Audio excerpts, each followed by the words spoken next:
Cuando digo la palabra soldado, ¿qué es lo primero que le viene a la cabeza? Armaduras tácticas, rifles de francotirador, combate cuerpo a cuerpo y pijamas de colores. Si alguna vez ha visitado la Ciudad del Vaticano, el país más pequeño del mundo y sede del representante de Dios en la tierra, probablemente sepa a dónde quiero llegar. Porque los soldados encargados de custodiar al Papa, conocidos como la Guardia Suiza, lo hacen vistiendo el que probablemente sea el uniforme más extravagante de todas las fuerzas militares del mundo. Pero, ¿por qué exactamente el Papa está protegido por una fuerza de élite de suizos vestidos de payasos? Me alegro de que preguntes. La Guardia Suiza es una de las fuerzas militares más singulares e intrigantes de la actualidad. Para empezar, es uno de los ejércitos permanentes más antiguos del mundo, fundado hace más de 500 años. También es uno de los más pequeños, con solo 135 miembros. Pero gracias al minúsculo tamaño del Vaticano, los guardias suizos representan alrededor del 16% de la población total del país. Esto significa que la Ciudad del Vaticano es el país más militarizado del planeta. En cuanto a por qué el Papa está custodiado por un ejército suizo, bueno, aunque a los europeos nos gusta burlarnos de Suiza por mantenerse al margen de las guerras, resulta que hace unos siglos, Suiza contaba con algunos de los guerreros más despiadados y eficientes del mundo. Como resultado, los mercenarios suizos eran muy buscados, y a menudo eran reclutados para reforzar los ejércitos de otras naciones europeas. Los mercenarios suizos no solo eran codiciados por su destreza en la batalla, sino también por su valentía y su inquebrantable lealtad, características que los convertían en guardaespaldas ideales de líderes mundiales y otras personalidades. Y estoy seguro de que estará de acuerdo conmigo en que ninguna P es más pesto que el Papa. A principios del siglo XVI, la reputación estelar de los mercenarios suizos llamó la atención del Papa Julio II. Incluso entre los papas, Julio II era algo importante. Creó los museos vaticanos, que más de 500 años después siguen siendo visitados por millones de personas. Aprobó los planes para convertir la Basílica de San Pedro en la iglesia más grande del mundo, título que ostenta desde entonces, y encargó a un pintor y decorador, cualquiera llamado Miguel Ángel, que arreglara el techo de la recién terminada Capilla Sixtina. Hombres de la talla del Papa Julio II se ganan inevitablemente algunos enemigos en su ascenso a la cima, por lo que, en 1505, preguntó a Suiza si no le importaría prestarle 200 de sus mejores mercenarios para formar su guardia personal. Muy pronto, los hombres se pusieron en camino. Es una marcha bastante larga desde Suiza hasta el centro de Italia, pero al parecer todos los caminos conducen a Roma, así que al menos no había posibilidad de perderse. Aún así, esta fuerza de combate de élite tardó 4 meses en completar el viaje. Los soldados suizos llegaron el 22 de enero de 1506 y han permanecido allí prácticamente desde entonces. A lo largo de los siglos, la Guardia Suiza ha vivido momentos realmente dramáticos. Quizás el más famoso de ellos fue el saqueo de Roma en 1527, cuando las fuerzas del emperador Carlos V descendieron sobre la ciudad. En inferioridad numérica y de armas, la Guardia Suiza hizo una heroica última resistencia en la escalinata de la Basílica de San Pedro, ganando tiempo suficiente para que el Papa Clemente VII escapara a un lugar seguro, a través del pasadizo secreto del Vaticano, el Passetto di Borgo. De los 189 guardias de servicio aquel día, solo 42 sobrevivieron. Por esa dedicación, han permanecido durante más de 5 siglos. En cuanto a por qué llevan uniformes que parecen diseñados por un niño de 5 años con ácido, la razón es bastante sencilla. La brillante combinación de colores se eligió para reflejar los colores de la casa de 2 de las familias nobles más importantes de Italia en aquella época, los de la Rovere y los Médicis, que han proporcionado varios papas a la Iglesia Católica a lo largo de los años.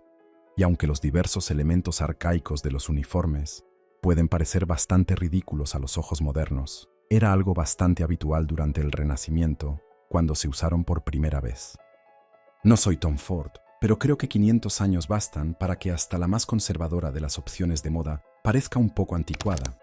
El uniforme de la Guardia Suiza tiene el honor de ser el uniforme militar más pesado actualmente en uso, con un peso de más de 3,5 kilos.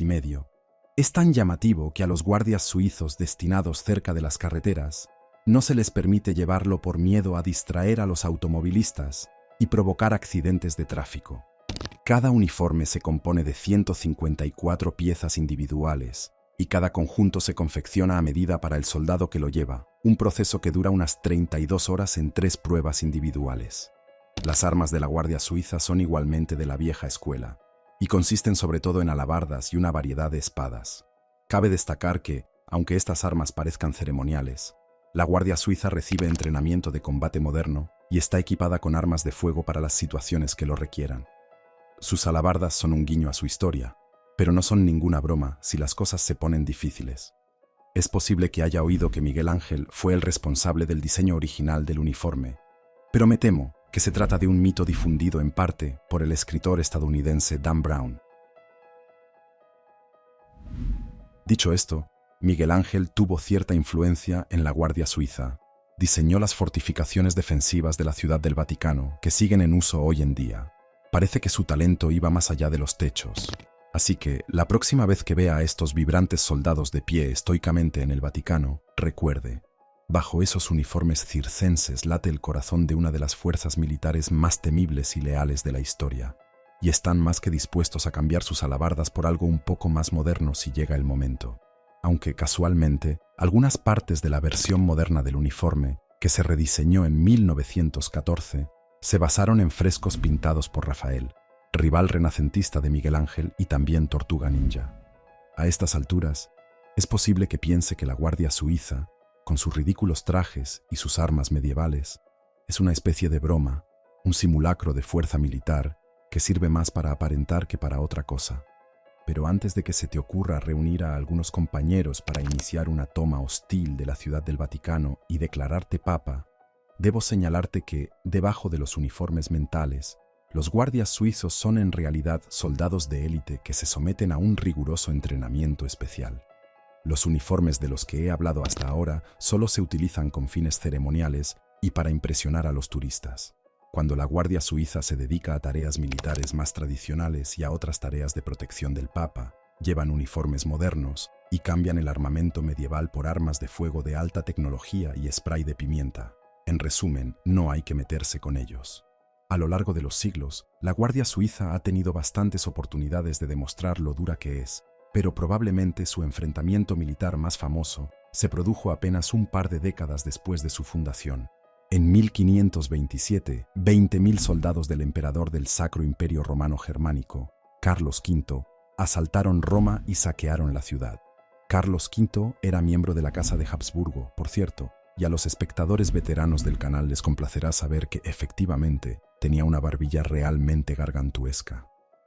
Probablemente debería mencionar que, aunque los soldados alborotadores formaban parte del ejército de Carlos V, en realidad no estaban saqueando Roma por orden suya.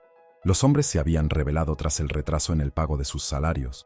Las disputas sindicales se han vuelto mucho menos dramáticas en los últimos 500 años, ¿no? En cualquier caso, la guarnición de Roma contaba entonces con unos 5.000 hombres, lo que significa que los defensores de la ciudad eran superados en número por 4-1. Por suerte, tenían un as en la manga, 189 guardias suizos de élite. Por suerte, contaban con un as en la manga, 189 guardias suizos de élite. Mientras los soldados de Carlos V arrasaban la ciudad, masacrando y robando a diestro y siniestro, la Guardia Suiza se preparaba para defender al sumo pontífice, Clemente VII. La batalla resultante se conoce desde entonces como la Batalla de la Guardia Suiza. De los 189 guardias al servicio del Papa en aquel momento, 147 defendieron primero el cementerio teutónico y luego la escalinata de la Basílica de San Pedro contra miles de atacantes. Se habían alistado en la Guardia Suiza sabiendo que tal vez tendrían que dar su vida para proteger al Papa, y ese momento había llegado. Al final del día, los 147 guardias habían muerto, pero eso no significaba que la resistencia de la Guardia Suiza hubiera acabado en fracaso. Los hombres sabían muy bien que no tenían ninguna posibilidad de victoria. Había demasiados enemigos y el peso del número acabaría imponiéndose. Pero los guardias no estaban luchando para ganar, dieron sus vidas para ganar tiempo. Porque mientras luchaban a muerte fuera de la basílica, los 42 guardias restantes condujeron al Papa a un pasadizo secreto de 800 metros de largo conocido como el Passetto di Borgo, que une la ciudad del Vaticano con el Castel Sant'Angelo hasta el día de hoy. Allí, Clemente VII logró escapar. Fue Papa hasta su muerte 7 años más tarde. Si todo esto te parece interesante y tienes ganas de unirte a esta élite de bestias vestidas de colores, me temo que no tienes suerte. O al menos, probablemente no la tengas. Los requisitos para alistarse en la Guardia Suiza son increíblemente estrictos. Para empezar, el nombre no es solo un adorno. Para alistarse hay que ser literalmente suizo, lo que descarta de entrada al 99,999% de la población mundial. No basta con ser suizo, ni mucho menos. Para ingresar en la Guardia Suiza es necesario haber completado la instrucción básica en el ejército suizo. Además, deben ser varones. Al parecer, la Iglesia Católica aún no se ha enterado de la igualdad. Tener entre 19 y 30 años, medir al menos 174 centímetros y ser solteros. Y tienen que ser católicos, evidentemente. Si eres suizo, alto, joven, soltero, católico y posees un pene reglamentario, enhorabuena, te ha tocado la lotería de la Guardia Suiza. Por desgracia, me temo que esta lotería no paga muy bien. El sueldo de un guardia suizo es de 1.300 euros al mes libres de impuestos. Eso es unos 400 euros menos que el salario medio nacional después de impuestos en Italia y casi 3.500 euros menos que la media nacional en Suiza. Un país que suele estar entre los 3 primeros del mundo en cuanto a ingresos medios después de impuestos. El lado positivo es que la Guardia Suiza tiene uno de los mejores planes de jubilación del mundo. Casi seguro que vas al cielo, así que después de todo, quizá no sea una mala elección profesional. Gracias por quedarse hasta ahora. No dude en hacer clic en cualquiera de los vídeos de la pantalla para ver más contenidos similares.